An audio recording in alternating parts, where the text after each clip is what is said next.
¿Cómo están? Bueno, vamos a iniciar una nueva unidad temática correspondiente al estudio de biofilms o biopelículas y su rol en la patogénesis. Este tema es muy importante como introducción al estudio de la microbiología bucal, ya que ustedes conocen por cultura general que pues uno de los principales agentes implicados en la patogénesis de las enfermedades orales, como caries, enfermedad periodontal, es justamente la formación de un biofilm disbiótico, de un biofilm desbalanceado, ¿no? Con una alta densidad de especies patobiontes, eh, entendiéndose como especie patobionte aquella especie microbiana que establece una interacción, una asociación con su hospedador o anfitrión, en la cual solo el colonizador obtiene un beneficio, ¿sí? Expresa factores de virulencia, pero sigue viviendo en un equilibrio con el hospedador, ya que la respuesta inmunitaria todavía sigue siendo activa por parte del anfitrión. Pero cuando la respuesta inmune colapsa frente a la virulencia de ese biofilm es cuando la enfermedad pues sobreviene con todos sus signos y sus síntomas. Entonces la diferencia entre simbionte y patobionte está en que el patobionte establece una asociación todavía de equilibrio con el hospedador humano o animal, pero expresa factores de virulencia. Estamos a un paso entonces de obtener una enfermedad, ¿sí? O de la expresión clínica de la enfermedad. En la relación de simbiosis, recordemos que es una asociación biológica en la cual tanto el colonizador, el agente o el parásito y el anfitrión obtienen beneficios, ¿no? Mutuos. Es una relación recíproca, ambos obtienen beneficios y esa interacción, recuerden, era básica, era clave, era fundamental para la supervivencia de ambos, ¿no?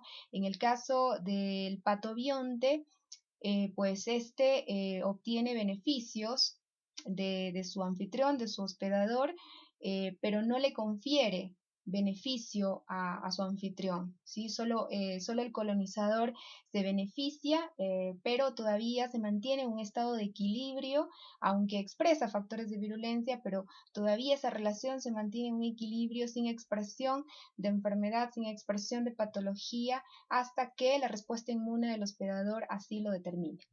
Entonces, los contenidos de esta temática son los siguientes. Vamos a definir el biofilm para luego explicar sus etapas de formación siguiendo el modelo bacteriano y el modelo fúngico. Vamos a hablar de la regulación del biofilm basándonos en el modelo Candida-albicans. Vamos a hablar luego del impacto en la patogénesis que tienen estas biopelículas. Vamos a hablar también sobre los métodos disponibles para estudiar el biofilm in vitro en el laboratorio, para luego pues tratar las perspectivas futuras sobre la manera de controlar estas biopelículas, inhibirlas. Y bueno, y vamos a tratar finalmente sobre el control físico y químico de la placa dental. Bueno, estos son los objetivos de esta unidad temática, ¿sí? Que tendrán que revisar detalladamente para preparar este tema y poder defenderlo en una lección oral. Bueno, entonces, ¿qué es un biofilm o biopelícula? Bueno, el biofilm es simple y llanamente una comunidad microbiana, ¿sí? Que puede ser de naturaleza monomicrobiana o polimicrobiana. Usualmente las biopelículas son mixtas, es decir, que están conformadas por varias especies de microorganismos. Las más frecuentes son bacterianas y fúngicas.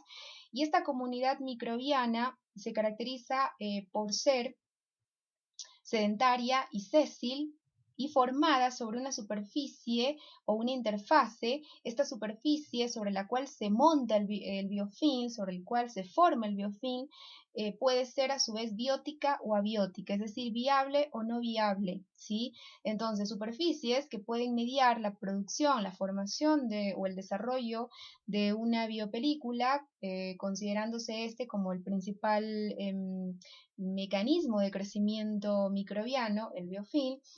Estas superficies pueden ser, por ejemplo, las tuberías industriales o las tuberías domésticas, los biomateriales como los implantes dentarios, las prótesis dentales, parciales o totales, ¿sí? Los dispositivos médicos implantables como las prótesis traqueosofágicas de voz que se utilizan y que se aplican en los pacientes post laringectomía total debido usualmente a cáncer, ¿sí?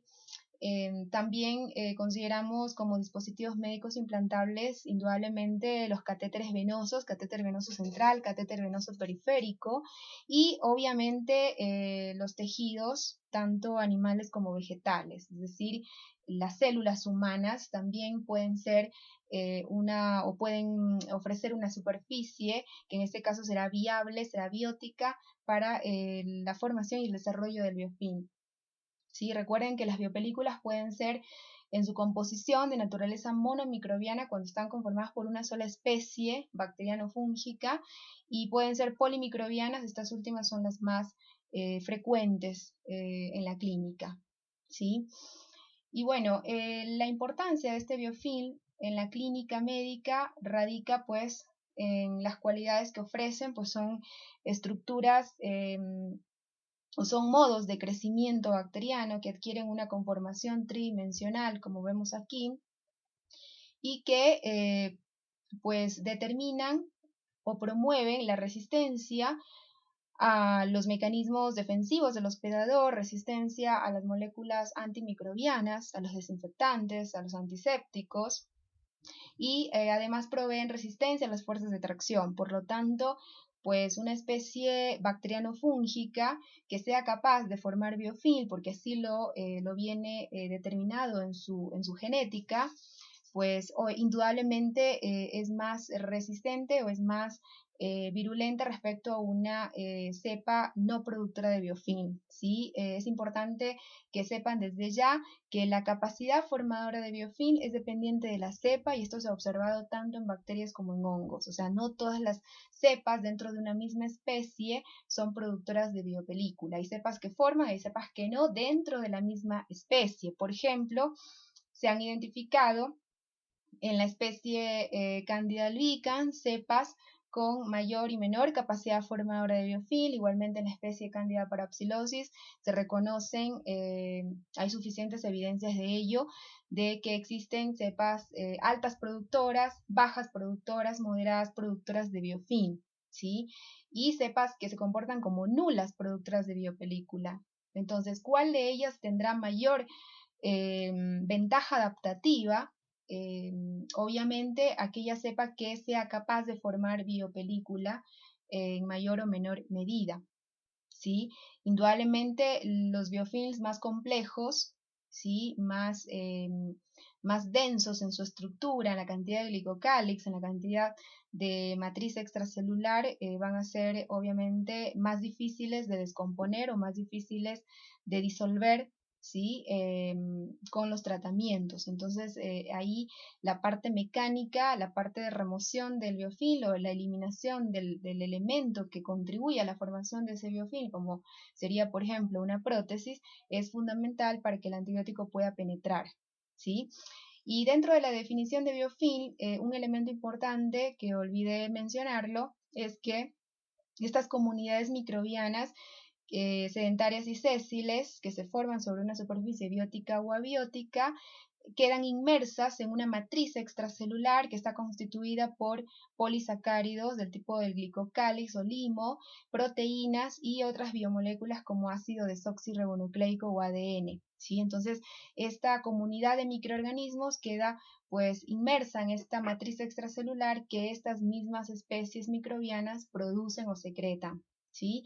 Esta matriz extracelular es fundamental en la estructura del biofilm, en su estabilidad espacial, porque justamente le confiere esa resistencia, ese soporte a la comunidad microbiana. Y es un factor importante en limitar la penetración de las moléculas de antimicrobianos, de antisépticos, desinfectantes, antibióticos, y obviamente también es un limitante clave esta matriz extracelular en el ingreso de los componentes del sistema inmunitario. Bueno, en cuanto a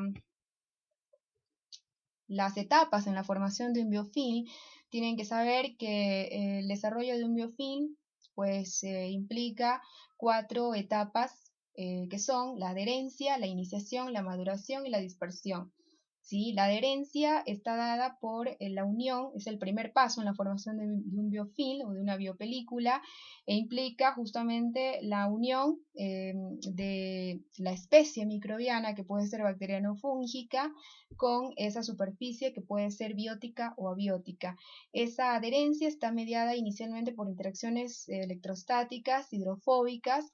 A mayor hidrofobicidad se sabe que eso se traduce en mayor capacidad productora de biofilm o de biopelícula, y luego esa adherencia va a estar dada por fuerzas irreversibles, ¿sí? Por uniones irreversibles basadas en interacciones ligando-receptor. Entonces, la adherencia, recuerden, está mediada por procesos que son inicialmente reversibles, como las interacciones electrostáticas y fuerzas hidrofóbicas, y luego estará mediada por interacciones irreversibles basadas en interacciones ligando-receptor. ¿Sí? Una vez que la célula bacteriana o la célula fúngica se adhiere a su sustrato, ¿sí? A su superficie o interfase, entonces viene la segunda etapa en el desarrollo del biofilm, que es la iniciación, caracterizada por la formación de toda una monocapa, es decir, la célula una vez que coloniza, una vez que se adhiere, ocupa un receptor, entonces comienza a proliferar, entra en ciclo, genera progenie, y esa proliferación pues va a generar o va a dar resultado una monocapa, ¿sí? Generando entonces una estructura sésil, una estructura de base ancha que va a recubrir todo ese sustrato, toda esa superficie, ¿sí? Generando entonces la formación de microcolonias, ¿sí? Con esta entrada en ciclo celular y proliferación de las células inicialmente adheridas. Una vez que se forma esta monocapa, entonces sobreviene la tercera etapa, que es la maduración. Un biofilm se considera maduro cuando las células conformantes de esta comunidad empiezan a secretar matriz extracelular conformada por polisacáridos o glicocálix, proteínas y otras biomoléculas como ADN. Este paso es importante para que el biofilm pueda alcanzar ese estado de maduración y pueda obtener entonces estabilidad estructural. Y esta maduración en el modelo fúngico se traduce también en la filamentación, es decir, en la producción de tubo germinal y hifas, pseudohifas, para el caso de las especies de cándida que tienen capacidad de filamentar, que no son todas, como ya lo vimos en ese tema. Las que tienen capacidad de filamentar dentro del grupo de las levaduras del género cándida, sabemos que tienen esa capacidad Candida albicans, Candida dubliniensis y Candida parapsilosis. ¿Sí? Entonces, en el modelo fúngico, la maduración no solo se traduce en la producción de matriz extracelular, sino también en la capacidad de filamentar, de generar tubo germinal y posteriormente desarrollo hifal y o pseudihifal. Y la última etapa en la formación, el desarrollo de un biofilm es la dispersión, ¿sí? Una vez que el biofilm madura y alcanza una estabilidad espacial tridimensional, ¿sí? Las células más superficiales comienzan a desprenderse, ¿sí? Por la acción de enzimas proteolíticas que rompen las uniones, ¿sí? Ya que el biofilm, pues, si bien un elemento clave en la maduración, dijimos, es la producción de la matriz extracelular, tanto en el modelo bacteriano como fúngico, y la filamentación en el modelo fúngico específicamente, obviamente ese biofilm va a crecer, ¿sí? Por fenómenos de coagregación, es decir, se va a hacer más denso, se va a hacer más espeso, ¿sí? Más ancho si se quiere, con mayor altura por los fenómenos de coagregación y depósito de matriz, ¿sí? Entonces llega un momento en que las condiciones ambientales favorecen la dispersión, al menos de las células bacterianas y o fúngicas más superficiales. Estas células dispersadas van a diseminarse, ¿sí? Vía hematógena, pueden llegar a otros sitios lejanos del cuerpo, por ejemplo, del cuerpo humano, o pueden colonizar otros nichos o nuevos nichos e iniciar nuevamente el proceso de desarrollo de un nuevo biofilm, ¿sí? Entonces, la formación del biofilm es un proceso dinámico, como ustedes ven, ¿no? Se forman y se vuelven a formar, o sea, llega un momento en que es tanta la densidad poblacional que por regulación vía quorum sensing se produce la degradación de las uniones intercelulares, pues provocando entonces la dispersión de células bacterianas o fúngicas y mediando entonces la colonización de nuevos nichos y el inicio de un nuevo ciclo de biofilm. Ahora, todos estos pasos que hemos explicado en la formación o en el desarrollo de un biofilm, todas estas etapas que determinan el crecimiento en biopelícula o en biofilm, son etapas que están reguladas por un conjunto de genes, ¿sí? Genes que se han clasificado en regulatorios y no regulatorios, ¿sí?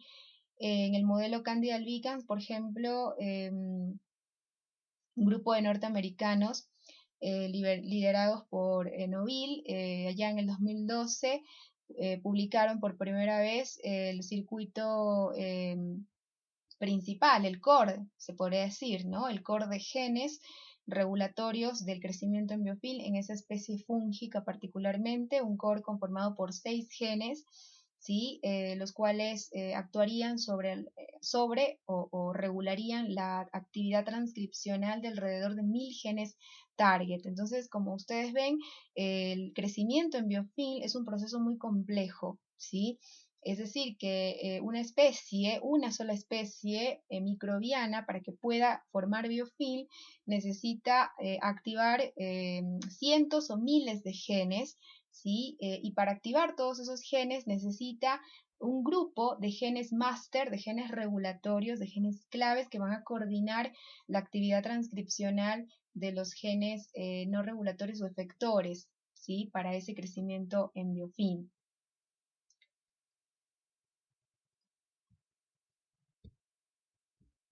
Entonces, acá tenemos un esquema de cómo se daría el crecimiento en biofilm.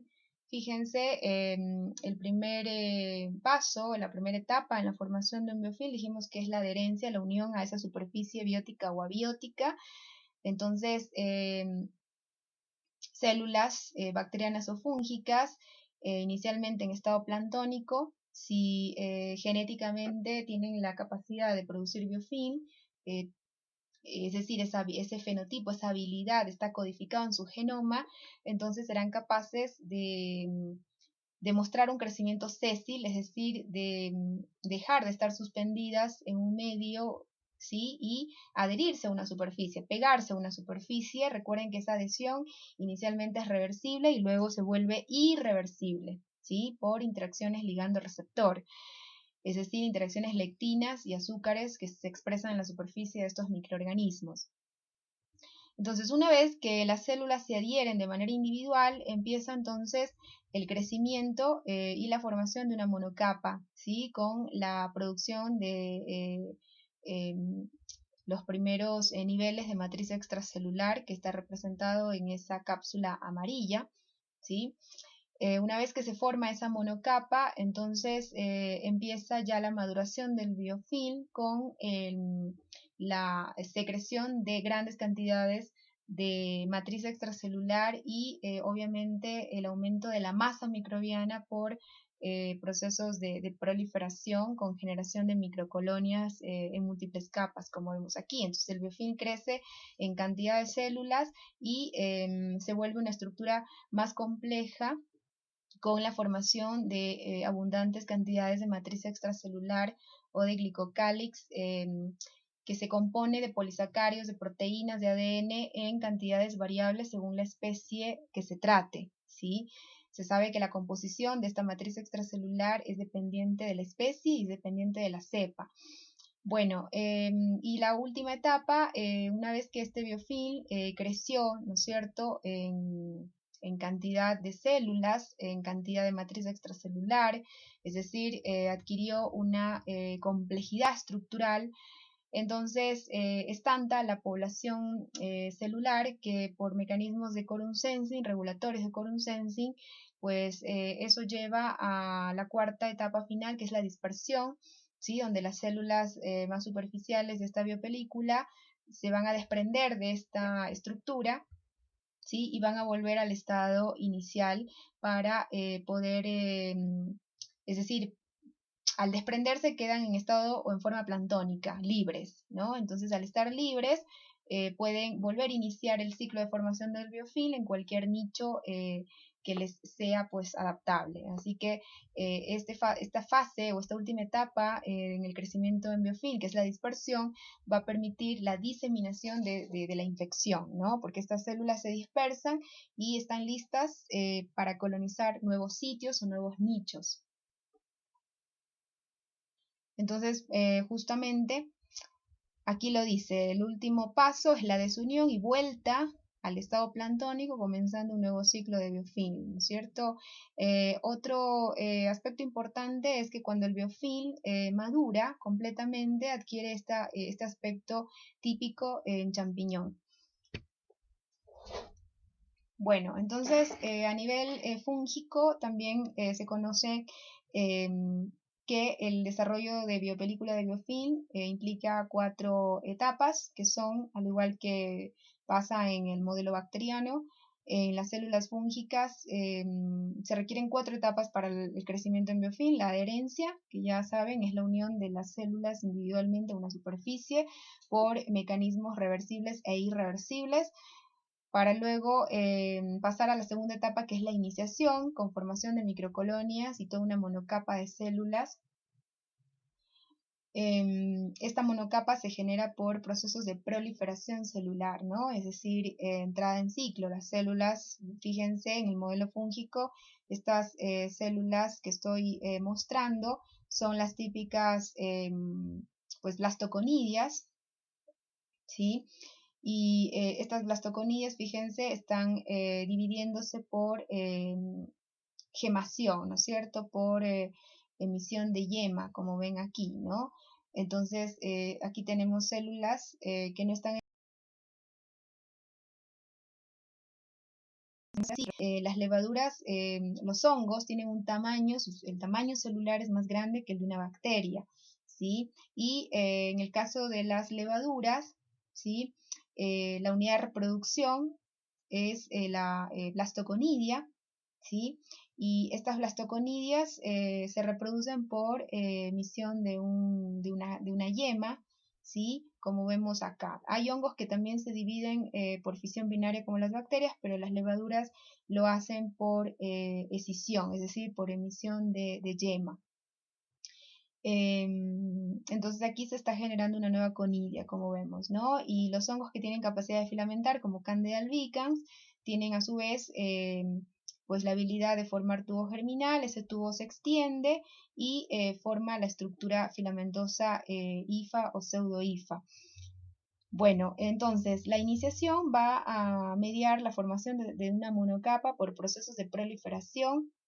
Una vez que se forma esta monocapa, entonces el biofilm madura por crecimiento celular, generando entonces microcolonias en múltiples capas y la secreción de una matriz extracelular de composición variable según la especie fúngica que se trate. Por ejemplo, se sabe que la matriz extracelular del biofilm de la especie Candida parapsilosis estaría constituida por mayor cantidad de polisacáridos respecto a la matriz extracelular que caracteriza o que conforma el biofilm de Candida albicans, por darles un ejemplo, ¿sí? Entonces, en el modelo fúngico, la maduración, estas microcolonias, la secreción de matriz extracelular y la filamentación. Como vemos aquí, se sabe que la producción de hifas, de estos filamentos en células fúngicas, va a aumentar los procesos de coagregación, ¿sí? Entonces favorece el crecimiento del biofilm en capas. Y el último paso en este desarrollo, la última fase, es la dispersión, ¿no? Como ustedes ven aquí, tenemos en el esquema pues varias levaduras o blastoconidias que están pues ya desprendiéndose de esta estructura para iniciar un nuevo ciclo de formación de biofilm.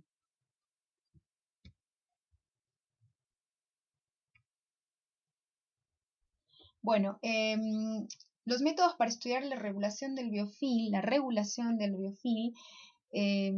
podemos citar la generación de mutantes de lesión. Claro, si yo tengo un gen candidato, yo sospecho que este determinado gen o un determinado gen es importante, es clave en la formación del biofilm, entonces lo que se hace es generar mutantes de lesión, knockout para ese gen candidato, y entonces lo que hago es trabajar, ¿no? Es decir, induzco el crecimiento en biofilm en el laboratorio utilizando una cepa wild type, una cepa no mutante, ¿sí? Versus la cepa deletada para ese gen candidato, y si el resultado es positivo para una afectación significativa en la producción o en la estructura del biofilm, entonces se concluye, ¿sí? Se concluye que ese gen candidato, el cual yo sospechaba que era importante en la producción de biofilm, estaría demostrando que realmente lo es, ¿sí? Entonces una forma, en definitiva, para estudiar la regulación del biofilm es generando mutantes de lesión. Otra forma es estudiando el perfil transcripcional de todo el genoma por RNA-seq. Para esto, es decir, secuenciación del RNA, del ácido ribonucleico, me va a permitir saber cuáles son los genes que se expresan durante el crecimiento en biofilm, ¿sí?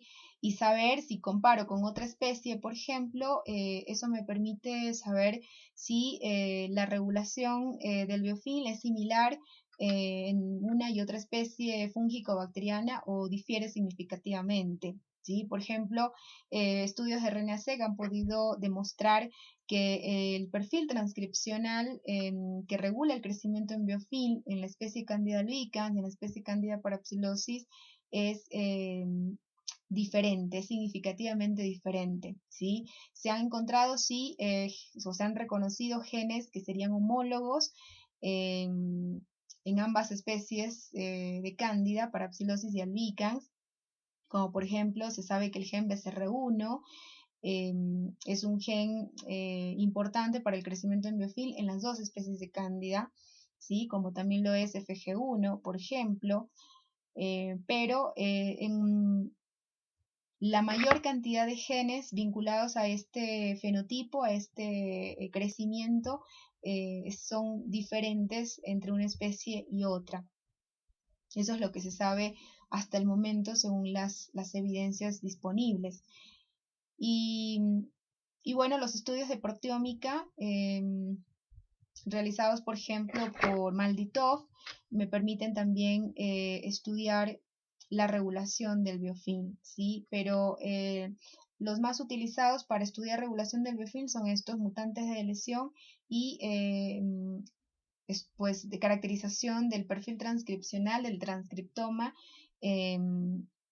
involucrado durante el desarrollo de este fenotipo, ¿sí? Entonces ese estudio del perfil transcripcional se lo puede hacer a nivel masivo utilizando enfoques de escala global como RNA-seq, o se lo puede hacer a un nivel más restringido utilizando enfoques como por ejemplo la qPCR, ¿no? La qPCR o PCR cuantitativa de retrotranscripción. Bueno, sobre el control regulatorio del desarrollo de biofilm en Candida albicans, como les había dicho, en el 2012 se publicó por primera vez el network, es decir, el flujo transcripcional máster, ¿no? En la regulación del crecimiento en biofilm en la especie Candida albicans. Este modelo es el más estudiado a nivel genético de todas las especies de cándida que se conocen, la más estudiada, la que más, la cual más se conoce, ¿sí? En su fisiología, en su genética, es sin duda Candida albicans, ¿sí? Justamente por ser la más patógena y la más recuperable en los distintos nichos ecológicos humanos, tanto en condiciones de salud como de enfermedad, como ya lo vimos, ¿sí? Entonces, como les había dicho, en el 2012 se caracterizó el network transcripcional clave, ¿sí? Ese core de genes que son fundamentales para el crecimiento en biofilm en esta especie de cándida. Se sabe que ese network transcripcional, ese core, está conformado por 6 genes reguladores master. Estos genes son FG1, TEC1, BCR1, NDT80, BRG1 y ROP1. Por ejemplo, de estos, cuáles comparte Candida albicans con la especie Candida parapsilosis, se sabe que son BCR1 y FG1. Por ejemplo, TEC1, NDT80, BRG1, ROP1 no cumplen la misma función, o al menos así las evidencias lo han demostrado, no cumplen la misma función en la especie Candida parapsilosis. ¿Sí? Bueno, y este core de genes, como les había mencionado, actúa sobre alrededor de 1000 genes target, es decir, este core controla la expresión de alrededor de 1000 genes target. Estos genes, ¿sí? Clasificados como no regulatorios, ¿sí? O reguladores de menor importancia, son los que van a controlar directamente los procesos de adherencia a la superficie sustrato, la filamentación, la producción de matriz extracelular, la resistencia a las drogas, la resistencia al sistema inmune. Es decir, estos genes target son los responsables primero de que se produzca el biofilm mediante las etapas de adherencia, ¿sí? De crecimiento, de filamentación, de producción de matriz, y son los responsables también de que ese biofilm exprese sus cualidades, que son justamente el determinar la resistencia a las drogas antimicrobianas, el determinar resistencia a los mecanismos del sistema inmune del hospedador y el determinar resistencia a las fuerzas de tracción. Entonces, esas características del biofilm son gobernadas, son determinadas por genes, ¿sí? Hablamos de cientos a miles de genes que a su vez estarían controlados por un grupo reducido de genes master, que en el modelo Candida albicans se sabe que son 6 genes reguladores globales o reguladores master. Ahora, sobre el papel del biofilm en la patogénesis, podemos decir que las biopelículas, pues en el hospedador humano, pueden generar un impacto positivo y un impacto negativo. Un impacto positivo cuando ese biofilm está compuesto mayoritariamente por bacterias comensales como Staphylococcus epidermidis, por ejemplo, en el caso de la piel, o cuando está compuesto en el caso de la boca mayoritariamente por estreptococos comensales, como vimos en la clase de estreptococos, los estreptococos del grupo Mitis, del grupo Salivarius, ¿sí? Del grupo Sanguis, por ejemplo, que son claves en el mantenimiento de ese equilibrio ecológico y cómo llevaban a cabo ese equilibrio ecológico. Recordemos esas bacterias comensales, bueno, justamente por la capacidad de neutralizar los ácidos, elevar ese pH ácido mediante la generación de álcalis, ¿sí? Como bicarbonato, producción de urea, y además mediante la capacidad pues, de inhibir el crecimiento de las bacterias acidogénicas y acidofílicas o más ácido tolerantes como los del grupo mutans, ¿sí? Entonces, recuerden las cualidades que tenían los estreptococos comensales de la boca, que pertenecían especialmente a los grupos mitis, al grupo salivarius, al grupo sanguis. Entonces, un biofilm oral o dental que esté mayoritariamente conformado por ese tipo de especies bacterianas, obviamente tendrá un impacto positivo en la salud bucal, ¿sí? La formación de un biofilm no es el problema, ¿sí? ¿Por qué? Porque Ustedes deben saber que somos holobiontes, ya que no somos simplemente sistemas eucariontes, ¿sí? Estamos en convivencia, interactuamos todo el tiempo desde la concepción, desde que pues el individuo está en etapa embrionaria, etapa fetal, ya se sabe que está colonizado por microorganismos, ¿sí? Entonces, más de la mitad de nuestra composición celular, nuestra composición biológica, se sabe que es procarionte, ¿sí? Las bacterias están pues colonizando diversos nichos de nuestro cuerpo. Tenemos cientos de especies bacterianas en la boca, estamos hablando de más de 700 especies que colonizan este nicho, ¿sí? Entonces, la formación del biofilm no es el problema. Las bacterias que colonicen nuestros nichos corporales, obviamente van a colonizarlos creciendo en biofilm, porque este es el principal modo de crecimiento y es, pues es la estructura que les va a dar estabilidad, ¿sí? Y les va a permitir justamente desarrollarse, intercambiar nutrientes, les va a permitir regularse, o sea, mantenerse en el tiempo y eliminar productos de desecho. Entonces, el crecimiento en biofilm es fundamental tanto para bacterias comensales como para bacterias patógenas. Eh, pero la salud humana, pues es una situación que va a darse con un biofilm mayoritariamente compuesto de bacterias comensales o de microorganismos comensales. Esos son los tipos de biofilm que tendrán un impacto positivo en la salud humana.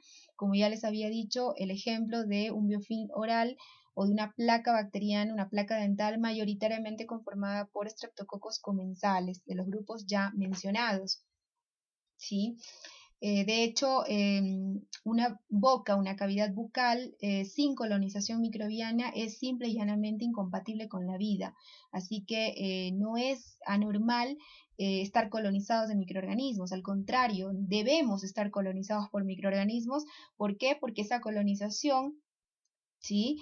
Siempre y cuando ese biofilm formado sobre los distintos nichos corporales esté en un estado de eubiosis, de equilibrio ecológico, va a ser beneficioso para la salud humana, ya que, pues, por un lado, va a ocupar receptores que pueden ser ocupados por especies patógenas, es decir, van a inhibir la colonización de los patógenos, ¿sí? O van a disminuir su densidad de colonización y por otro lado van a estimular el sistema inmune. El sistema inmune no puede, al menos la inmunidad adaptativa, la inmunidad adquirida, humoral y celular, no se genera sin el estímulo antigénico, ¿sí? Por eso es adquirida, se adquiere tras el estímulo antigénico, entonces no puedo generar anticuerpos de no tengo un estímulo antigénico, un estímulo microbiano, ¿sí? Y bueno, también indudablemente ejercen un papel clave en la patogénesis, en la enfermedad. El biofilm va entonces a ejercer un impacto negativo en la salud humana cuando se encuentra en desequilibrio ecológico, ¿no? Un biofilm en desequilibrio ecológico es simple y llanamente un biofilm disbiótico, ¿sí? Entonces, ¿qué situaciones llevarían a un biofilm disbiótico? Esa es la pregunta.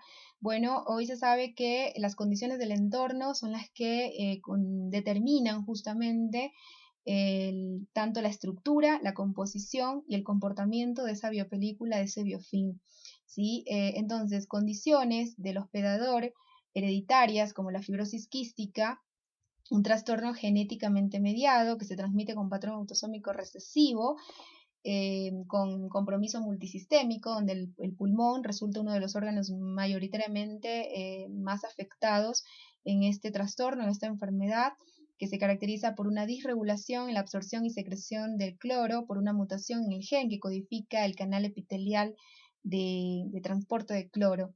¿Sí? Entonces, estos pacientes tienen un desequilibrio, perdón, hidroelectrolítico, no les permite regular pues, la densidad de sus secreciones. Entonces, estos pacientes a nivel pulmonar, los sistemas pulmonar o respiratorio y digestivo son los más afectados en la fibrosis quística. Las secreciones son muy espesas y muy pegajosas y esa situación, por ejemplo, la producción de ese moco tan espeso, tan denso, tan pegajoso, modifica el entorno para las bacterias colonizantes, ¿sí? Entonces, el biofilm no está 100% compuesto por bacterias buenas y beneficiosas. Hay un porcentaje de bacterias que logran ocupar los receptores, que logran ocupar las superficies, que son bacterias patógenas o que actúan como patobiontes, como es el caso de Pseudomonas aeruginosa, que en el tracto respiratorio de un paciente sin fibrosis quística, es decir, un paciente sano, actúa simplemente como un patobionte, o sea, es decir, es una especie patógena, expresa factores de virulencia, pero como el sistema inmune del hospedador está conservado, está intacto, es funcional, la bacteria se mantiene en bajos niveles, en muy baja densidad, ¿sí? Pero cuando las condiciones del entorno cambian o se modifican, y sobre todo la respuesta inmune del hospedador disminuye o es deficiente, ¿sí? Ante esa situación, bacterias virulentas, ¿sí? Oportunistas, como es Pseudomonas aeruginosa, pueden pasar a es decir, pueden experimentar un switch que les llevaría a un estado de patógeno adaptado, ¿sí? Y es lo que ocurre en la fibrosis quística. El pulmón es uno de los órganos más afectados porque estos pacientes complican con infecciones crónicas a patógenos gram negativos como Pseudomonas aeruginosa, y esta infección crónica pues genera una sobreestimulación de los granulocitos, de los macrófagos. Los macrófagos secretan un arsenal de citoquinas proinflamatorias que van a llevar a una lesión pulmonar, porque la inflamación, al ser crónica, al ser persistente, ya no es defensiva, sino por el contrario es lesiva, ¿no? Va a terminar destruyendo ese pulmón y esa es la razón por la cual estos pacientes con fibrosis quística terminan muchas veces necesitando un trasplante de pulmón. Sí, entonces la fibrosis quística es un ejemplo típico pues del impacto negativo del biofilm frente a esa condición, ¿no? Frente a ese entorno. El que este organismo con fibrosis quística secrete pues grandes cantidades de moco de gran densidad, de alta consistencia, es decir, altamente pegajoso, le lleva a la bacteria a adaptarse, ¿sí? Entonces, al adaptarse, incrementa su progenie, es decir, se divide a mayor velocidad, genera eh, pues grandes biopelículas, ¿sí? Y además le lleva a expresar un polisacárido extracelular llamado alginato polisacárido extracelular, que favorece la supervivencia de la bacteria y favorece la expresión de la virulencia de esta bacteria. Bueno, y otro ejemplo del impacto negativo que pueden tener las biopelículas cuando estas se encuentran en un estado de disbiosis, de desequilibrio ecológico, es el caso de enfermedades orales como la caries dental y la enfermedad periodontal, ¿sí? La gingivitis es una forma de enfermedad periodontal, una forma inicial de enfermedad periodontal. En este caso es un trastorno inflamatorio que compromete el periodonto de protección únicamente y es el resultado de un desafío antigénico pues persistente en el tiempo, ¿no? Entonces, para que un paciente exprese gingivitis, ¿sí? Demuestre clínicamente una encía inflamada, enrojecida, eritematosa, sangrante, pues necesita haber formado un biofilm patógeno, es decir, un biofilm con una mayor proporción de especies patógenas y una mayor densidad también de especies patógenas, ¿sí? Bueno, en el caso de la caries dental, de la misma manera, ¿no es cierto? El biofilm en desequilibrio ecológico, es decir, con un predominio de especies de metabolismo fermentador, ¿sí? Con metabolismo acidogénico y acidofílicas, es decir, que producen ácidos ante la presencia de carbohidratos fermentables y que pueden seguir produciendo ácidos en un entorno ya ácido o con un pH ácido, como el caso de Streptococcus mutans, ¿sí? Lactobacilos son especies por excelencia acidogénicas y acidofílicas, es decir, que producen ácidos y siguen produciendo ácidos aún en un entorno ácido. Entonces son ácido tolerantes, ácido resistentes. Entonces cuando el biofilm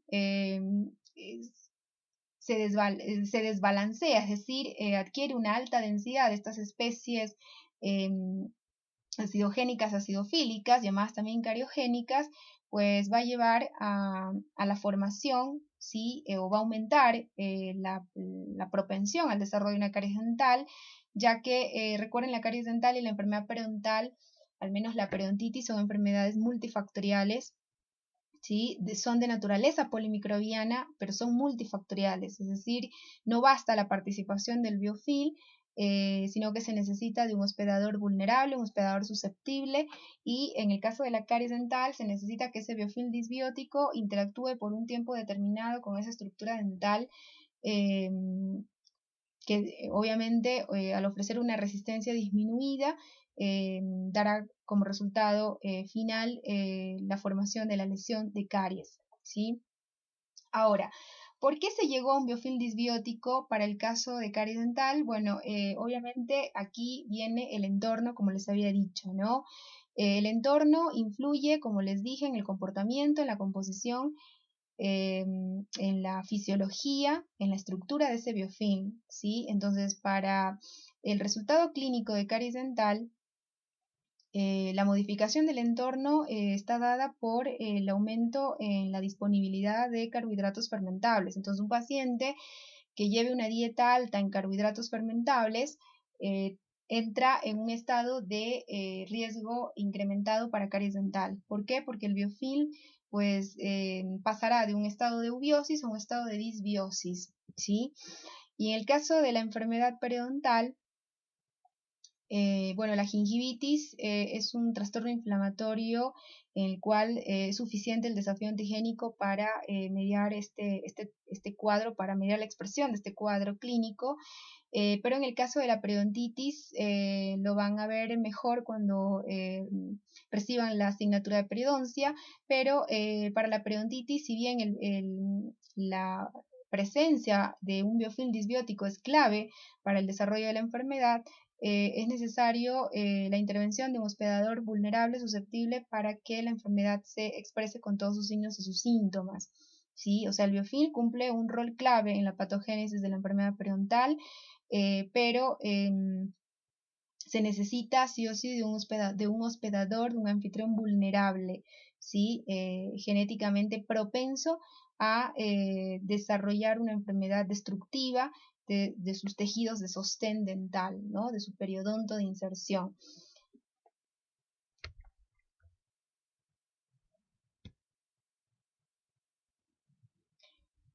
Entonces, bueno, esto es justamente un esquema que demuestra pues los cambios que ocurren, que suceden en el pulmón de un paciente con fibrosis quística en comparación con un pulmón normal. Fíjense, en el pulmón con fibrosis quística, ¿qué es lo que pasa? El moco que secretan pues las células mucosas de este revestimiento epitelial es un moco altamente pegajoso, altamente consistente, es un moco grueso que favorece la colonización bacteriana y favorece la adaptación de patógenos virulentos oportunistas como Pseudomonas aeruginosa. ¿Sí? Entonces, este moco, en lugar de favorecer el desprendimiento de las bacterias, de los microorganismos y su eliminación a través del acto tusígeno, por el contrario, lo que hace es favorecer, como ven, favorece el crecimiento en biofilm. ¿Sí? Aquí vemos las estructuras tipo hongo formadas por las bacterias que colonizan este tracto respiratorio, esta vía aérea, mientras que en un pulmón normal, la secreción de moco, que es un mecanismo de inmunidad innata, importante para la eliminación de los patógenos, ¿sí? Que colonizan las estructuras con lumen, como es el tubo digestivo, como es el tracto respiratorio, pues es necesaria, o sea, es necesario formar este moco, esta mucosidad, pero este moco tiene que tener una consistencia adecuada, no tiene que ser tan espeso, debe tener una suficiente fluidez para que pueda favorecer el barrido de ese biofilm formado en esta superficie epitelial, ¿sí? En cambio acá los cilios de las células que tapizan este tracto respiratorio no van a funcionar con esta secreción tan espesa, ¿sí? Entonces aquí el moco se vuelve pues un mecanismo a favor del microorganismo, a favor de la bacteria. En este caso de Pseudomonas aeruginosa, que es uno de los principales agentes etiológicos en las neumonías crónicas que padecen los pacientes con fibrosis quística. Y bueno, acá vemos pues el impacto negativo que puede llegar a tener un biofilm dental cuando este se vuelve disbiótico, ¿sí? Pudiendo resultar en una lesión de caries. Y esto va a pasar cuando las condiciones del entorno pues cambian. ¿Cuándo cambian? Cuando el hospedador humano pues adquiere una dieta alta en hidratos de carbono fermentables, ¿no? Entonces, cuando la disponibilidad del sustrato, en este caso de los hidratos de carbono, es alta en la boca, eso va a patrocinar el sobrecrecimiento, la sobrecolonización de especies bacterianas cariogénicas, acidogénicas, acidofílicas, como Streptococcus mutans, grupo mutans en general, grupo anginosus o Milleri, lactobacilos, ¿sí? Que son las que tienen este metabolismo pues fermentativo, generando como producto final ácido láctico. Cuando la interacción entre estos ácidos resultantes del metabolismo bacteriano y la estructura dental, cuando esa interacción, ¿sí? Cuando esa unión ácido-estructura dental se produce por un tiempo determinado, un tiempo suficiente, y los mecanismos homeostáticos de la boca son deficientes, como la capacidad buffer de la saliva, pues se llegará a este estadio que es ya el proceso de desmineralización y la formación de cavidad, ¿sí? Cuando pues el proceso persiste en el tiempo, ¿no? Y si el irritante, en este caso, la infección no es tratada, la misma puede diseminarse a través del paquete vasculonervioso, alcanzando inclusive el periápice y dando lugar a las famosas lesiones periapicales.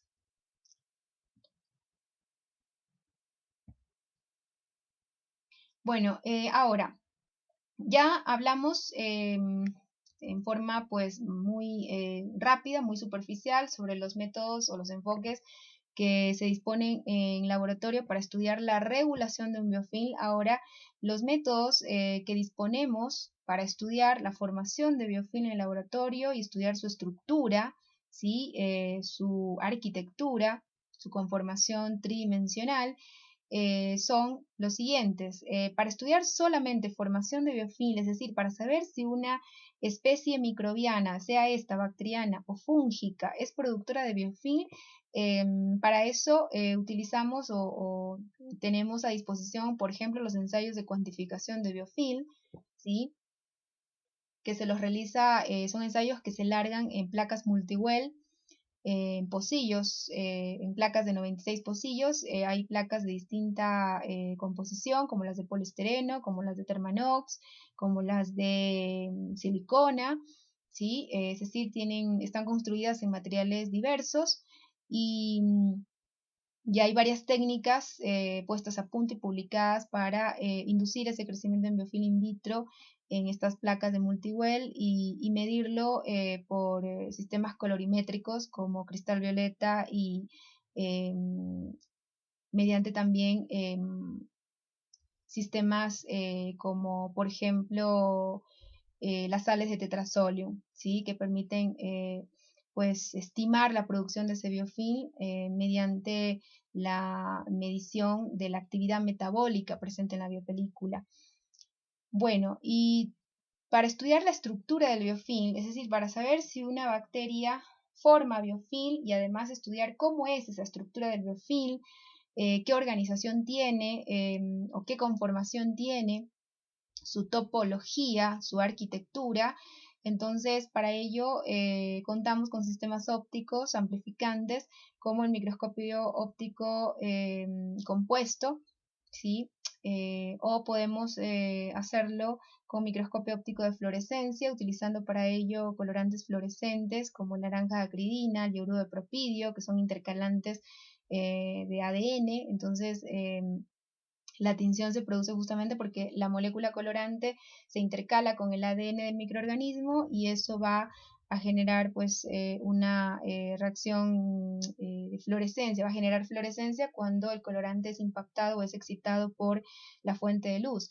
Y el sistema pues más utilizado que está en boga actualmente es prácticamente la panacea en la caracterización de un biofilm desde el punto de vista estructural, ¿sí?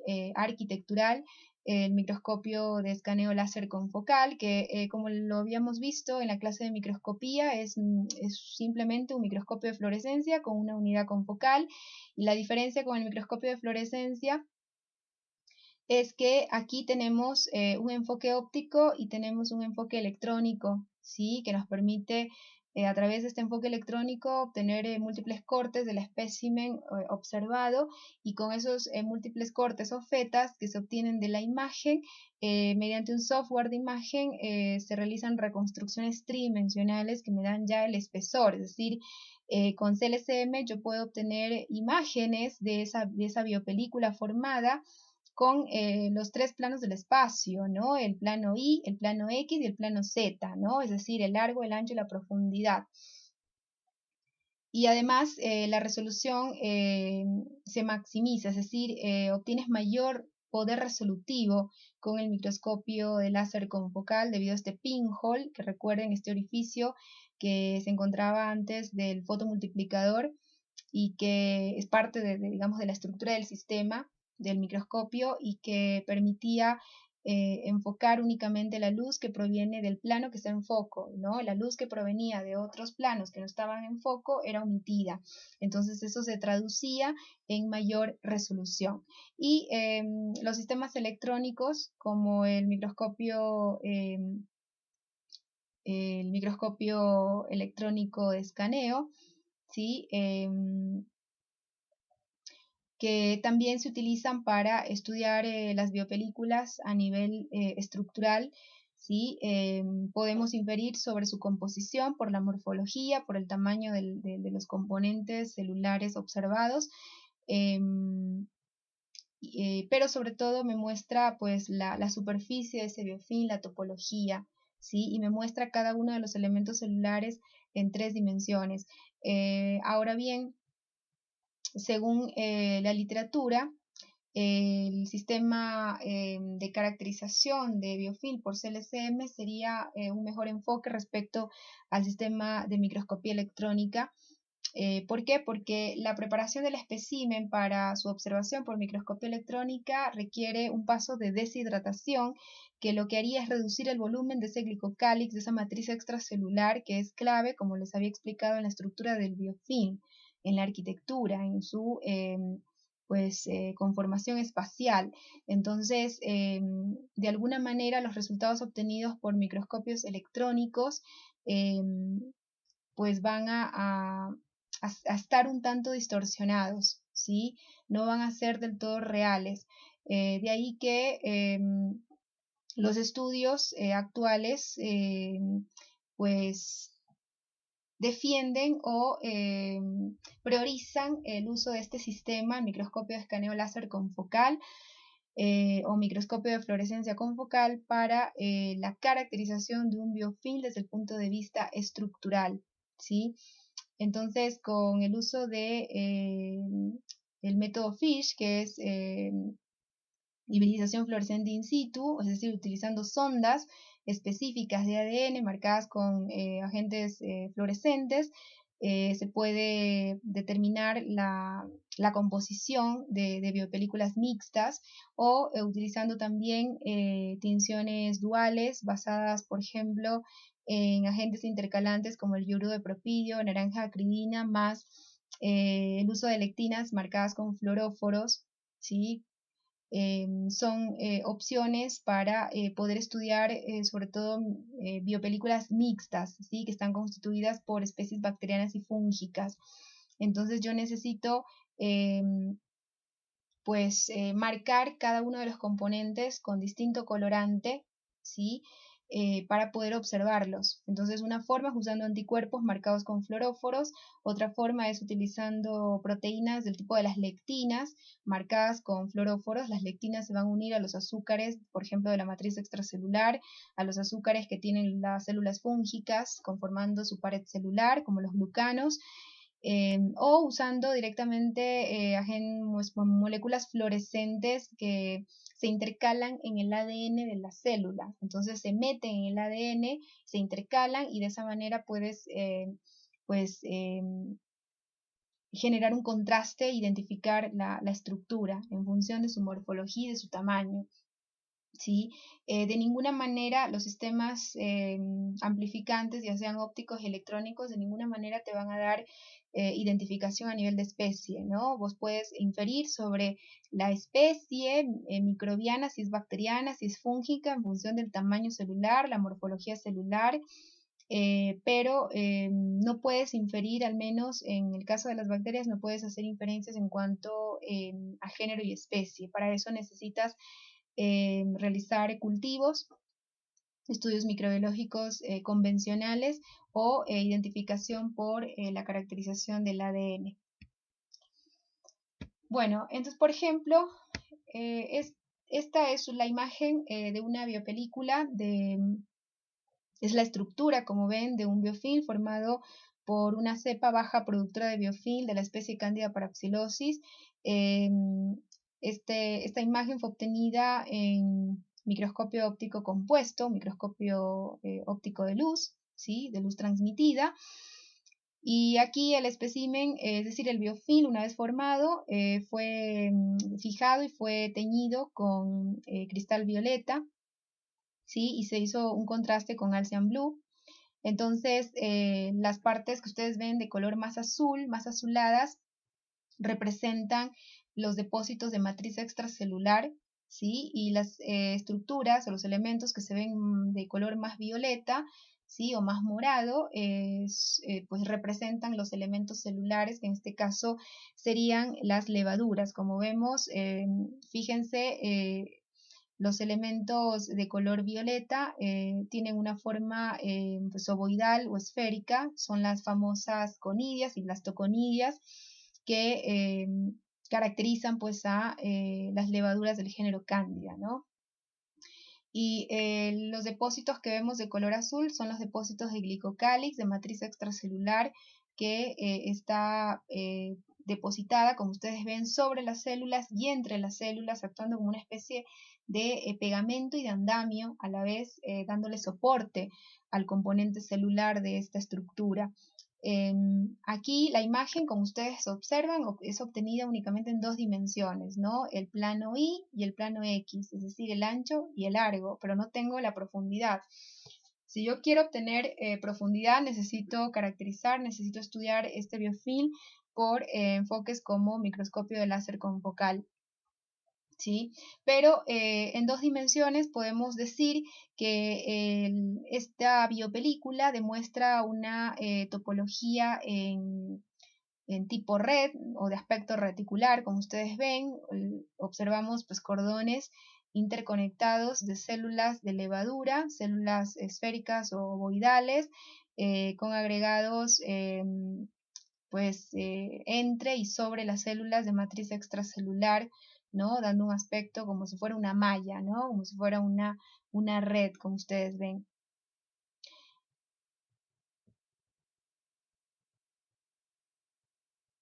Bueno, antes de explicar esto, algo que es importante mencionar acá es que este biofilm es un biofilm monomicrobiano, es un biofilm formado únicamente por células de la especie Candida parapsilosis, por una cepa baja productora de biofilm.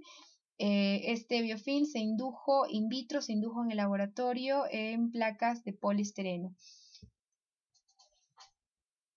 Bueno, acá por ejemplo, este estudio demostró, este estudio de Romain y colaboradores, publicado en el año 2010, tuvo como objetivo demostrar la formación de biopelículas o de biofilms mixtos formados por bacterias y hongos sobre dispositivos médicos implantables como las prótesis traqueosofágicas de voz, prótesis de voz traqueosofágicas que se utilizan en pacientes post laringectomía total por causas oncológicas, ¿sí? Entonces, bueno, este estudio demostró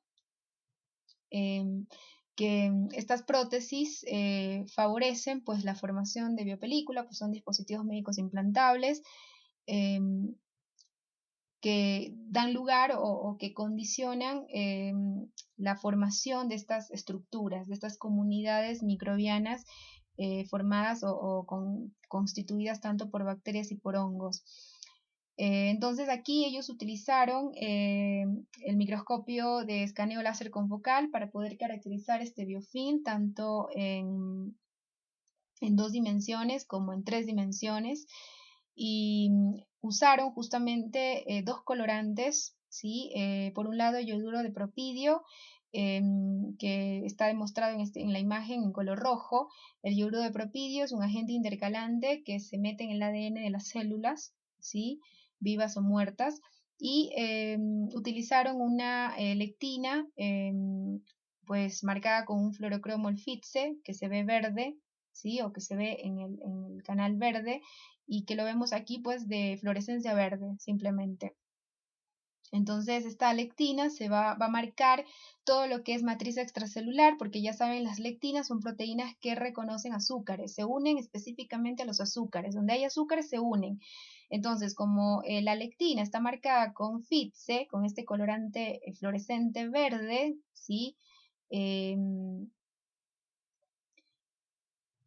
FITSE, bueno, significa isoticianato de fluoresceína, ¿sí? Lo vamos a ver verde en este tipo de microscopio de fluorescencia y justamente por esa interacción específica con los azúcares, pues el colorante va a teñir, ¿no es cierto? Va a identificar tanto células fúngicas, ya que recuerden la pared celular de los hongos está compuesto por alto contenido de azúcares del tipo de los glucanos y además las matrices extracelulares tienen como principal componente los polisacáridos o glicocálix, ¿no? Que son pues estructuras ricas en azúcares.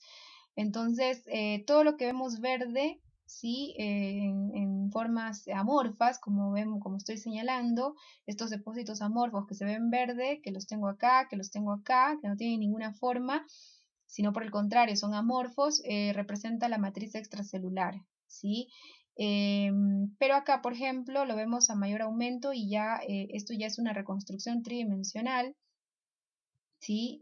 Ya tenemos grosor acá en esta imagen, ¿sí? Obtenida por enfoque ya electrónico.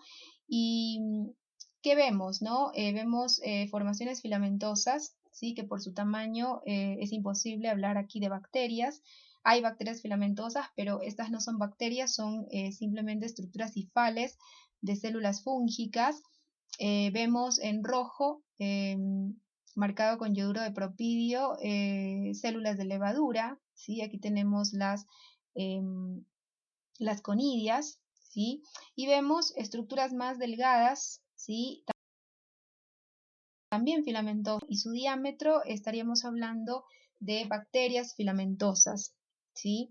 Entonces, fíjense dónde se depositó con mayor concentración la lectina marcada con FITSE a nivel de las paredes de las células fúngicas, ¿sí? A nivel de las cifas, por eso están delimitadas por este colorante verde, ¿sí? ¿Por qué? Porque la pared celular fúngica tiene un alto contenido de glucanos, ¿no? Lo vemos a nivel de la matriz extracelular, que funciona como un pegamento de todos estos componentes celulares, y el yoduro de propidio, que marcó en este caso las células de levadura y las células bacterianas. Entonces, con este análisis, este grupo de investigadores pudo demostrar, es decir, pudo poner en evidencia la formación de estos biofilms mixtos formados por bacterias y por hongos sobre prótesis de voz tráqueo-esofágicas.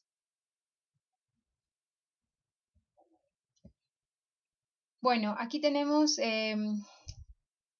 la primera imagen obtenida a menor aumento, donde demuestra pues una una amplia fluorescencia en verde y rojo, ¿no? Sobre la superficie de la prótesis, ¿sí? Este es un segmento de la prótesis traqueoesofágica y vemos que obtenemos fluorescencia. Entonces, si hay fluorescencia, quiere decir que hay detección, ¿no? Es decir, hay presencia de elementos celulares. ¿Sí? Porque lo que usamos es específico. El yoduro de propidio se intercala con el ADN de los elementos celulares fúngicos y bacterianos, y la lectina marcada con FITSE, con el colorante verde, se va a unir por especificidad a los azúcares de la matriz extracelular y los azúcares de la pared celular fúngica. Entonces, evidentemente hay formación de una estructura microbiana, como vemos aquí, de una comunidad, ¿sí?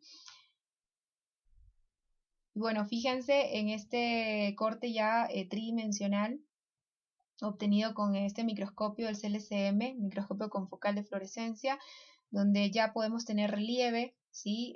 Obtenemos ya el espesor de cada uno de los elementos y podemos observar e identificar que en este biofilm existen estructuras fúngicas, ¿sí? Hay especies de cándida o levaduras con capacidad de filamentar, como vemos acá. Pues tenemos el tubo germinal, tenemos ya formación de hifa acá, tenemos las blastoconidias, ¿sí? Con su respectiva célula progenitora, tenemos las células bacterianas, ¿sí? Las vemos en aspectos filamentosos, pero de menor diámetro y de menor tamaño respecto a la célula fúngica. Recuerden que los hongos son más grandes. Estamos hablando de que el diámetro pues oscilaría entre 6 a 12 micras y pueden llegar hasta las 300 micras los más grandes, ¿no? Mientras que las bacterias usualmente pues no sobrepasan las 10 micras en cuanto a diámetro, ¿no? Acá lo vemos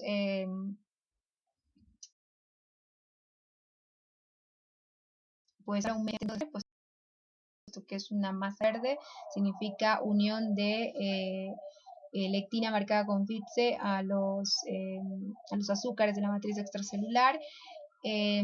Acá señalado con la I griega vemos la presencia de una levadura. Fíjense el tamaño de esta célula y su forma ovoidal me indica que hay presencia de levaduras. ¿Qué género y qué especie serán? No lo sé, tengo que realizar estudios adicionales para hacer la identificación, ¿sí? Y acá vemos marcado con la letra B, pues bacterias. ¿Por qué sé que son bacterias y no son hongos filamentosos? Por el tamaño de la célula y su diámetro, ¿no? Estaríamos hablando de bacterias filamentosas, de bacilos, como vemos, ¿sí? Bueno, además, estos mismos investigadores, dentro de este mismo trabajo, generaron o obtuvieron cultivos líquidos de Candida albicans, ya que ellos obtuvieron pues, las muestras de estos especímenes, es decir, tomaron muestras de estas prótesis, ¿sí? Y sembraron inicialmente en placas de agar para aislar. Cada una de las colonias fueron repicadas y sembradas en medios de cultivo líquidos, ¿sí? Como BHI o caldo BHI. Se utilizó para poder aislar células fúngicas, y el estudio bioquímico permite identificar la especie Candida albicans, y estos cultivos obtenidos en medio líquido se volvieron a analizar por este sistema, por CLCM, obteniendo ya pues una evidencia directa de la presencia de hongos en este biofilm, en esta biopelícula formada sobre estas prótesis traqueosofágicas. Entonces, fíjense, mediante el marcaje con fluorescencia, al ser específico, me revela las estructuras presentes, ¿no? Entonces, con este enfoque de microscopía, yo puedo determinar composición de este biofilm, ¿sí? De saber si está formado únicamente por bacterias o si está formado por bacterias y por hongos. No me da identificación a nivel de género y especie, para eso necesito estudios adicionales, pero al menos me permite saber si está formado únicamente por hongos o si está formado por bacterias y hongos o solo por bacterias, y me da además detalle de su conformación espacial, de su estructura, tanto en los 2 y en los 3 planos del espacio, ¿sí? Entonces fíjense las imágenes observadas o las estructuras fúngicas observadas me permiten saber que se trata de una especie pues de cándida, una levadura al menos filamentosa. Sí, habría que confirmarlo con estudios bioquímicos para saber si es realmente Candida albicans, pero todo las morfologías que se observan eh, me permiten hacer esa inferencia, ¿no? Recuerden que la única especie de cándida que filamenta, que produce hifas, pseudo-hifas e hifas verdaderas es Candida albicans y Candida doliniensis, así que ahí habría que hacer justamente la discriminación. ¿Sí? Observo pues las células de levadura, las blastoconidias, fíjense, aquí está una conidia generando un brote o gema, es decir, dividiéndose. Acá lo vemos a mayor aumento, fíjense, esta es la hifa, esta es pues la blastospora, la blastoconidia, ¿sí? Que emerge de la hifa. Entonces, estas imágenes me demuestran que hay pues estructuras fúngicas o células fúngicas en ese biofilm que creció sobre una prótesis traqueosofágica. Y bueno, mixto de Candida albicans y Klebsiella oxytoca y Micrococcus luteus, obtenido en también medio líquido, se incubaron estas especies microbianas. Luego se analizó el crecimiento obtenido por CLCM, obteniendo pues estas imágenes. Vemos claramente las células enmarcadas en rojo, los elementos que están en rojo, al ser más chiquitos, ¿sí? De menor diámetro, casi como puntos se observan, entonces por ese tamaño infiero que son bacterias, y al tener elementos más grandes, como vemos acá, lo que estoy marcando, y con estructuras filamentosas, puedo inferir que hay presencia de hongos o de células fúngicas, ¿sí? Especialmente del tipo de las levaduras. Ahora, si quiero saber, si quiero identificar a nivel de especie, necesito estudios adicionales, ¿sí?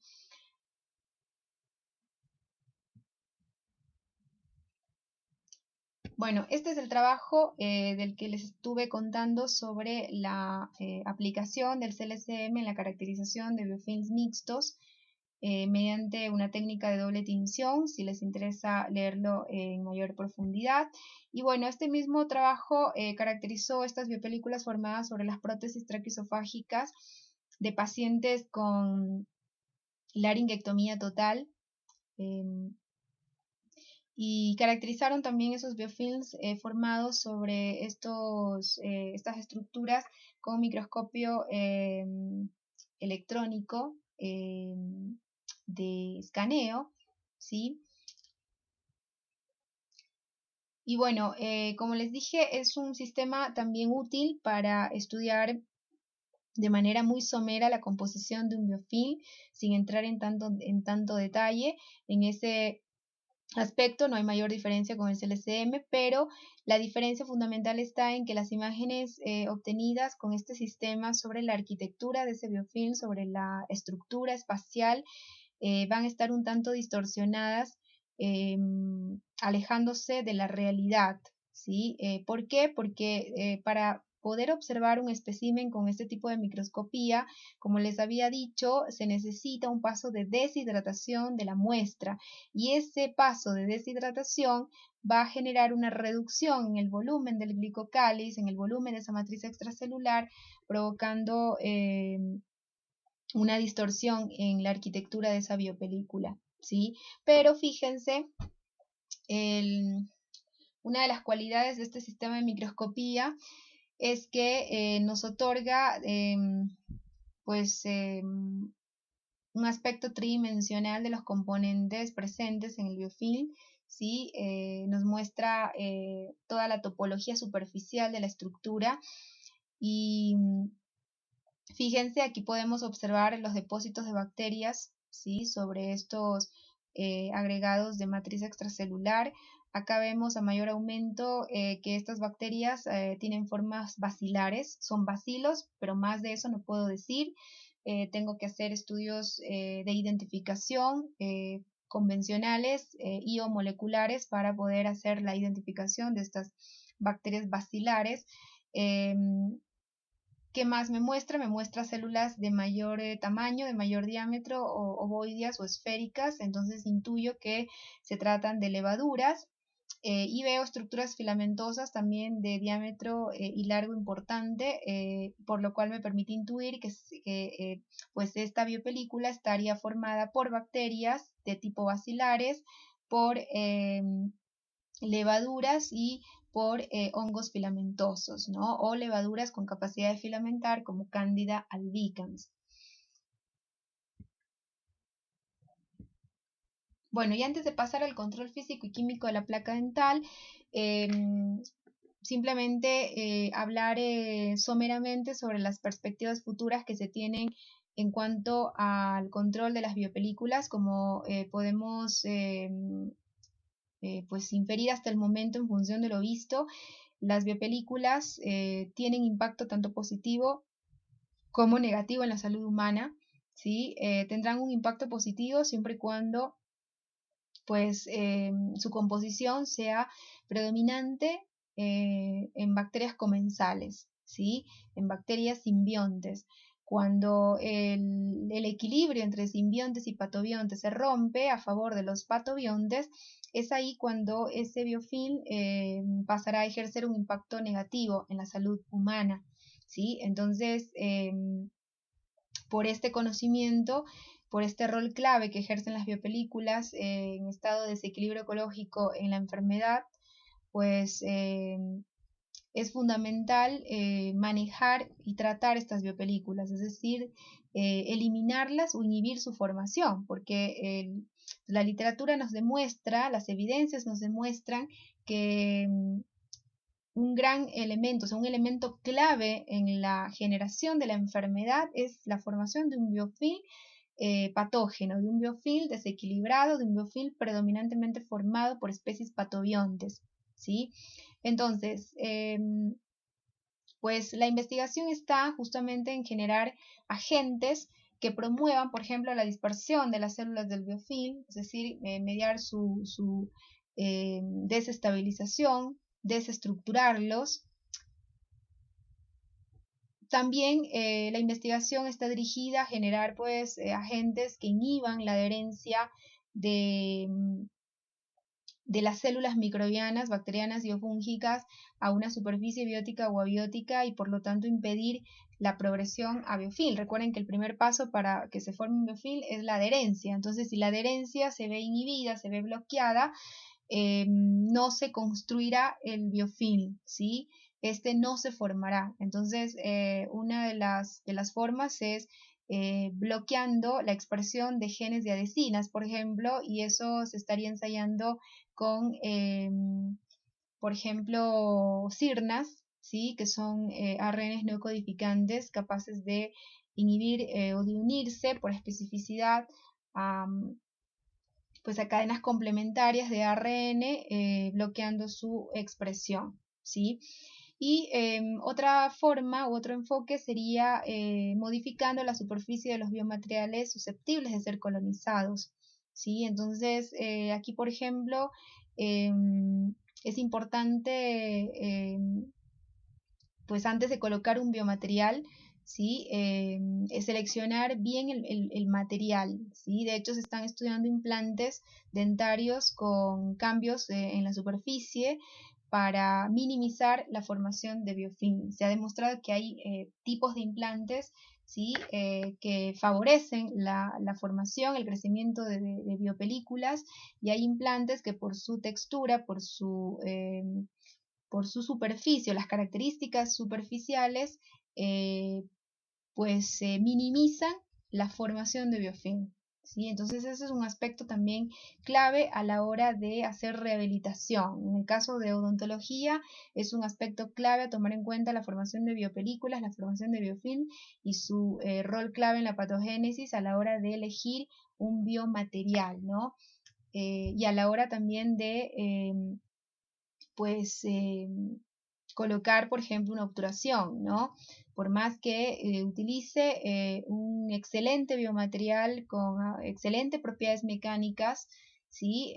No me sirve de nada si no pulo correctamente y adecuadamente esa obturación, esa resina, ¿no? Entonces no es solo de colocar la resina, fotopolimerizarla y ya. Tengo que completar este tratamiento dándole una adecuada textura, una adecuada superficie a ese biomaterial para minimizar la formación de biofilm, ¿sí?